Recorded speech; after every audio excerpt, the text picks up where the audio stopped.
যখন কোনো বান্দা সূরা ফাতিহার একটা করে আয়াত বলে আলহামদুলিল্লাহি রাব্বিল আলামিন, সঙ্গে সঙ্গে আল্লাহ জবাব দিয়ে বলেন হামিদানি আবদি, বান্দা তুই আমার প্রশংসা করলি। আর রহমানির রহিম যখন বলে আল্লাহ বলেন আসনা আলাইয়া আবদি। মালিক ইয়াউমিদ্দিন যখন বলে আল্লাহ বলেন মাজ্জাদানি আবদি।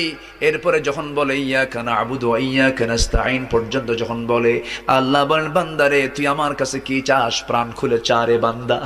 ইহদিনাস সিরাতাল মুস্তাকিম থেকে শুরু করে নিয়া ওয়ালাদ-দাল্লিন পর্যন্ত যখন বান্দা বলে তখন আল্লাহ বলেন বান্দা নামাজের মধ্যে এমন প্রেমের খেলা খেললি বান্দা, তুই যা চাইলি সব আমি আল্লাহ কবুল করলাম।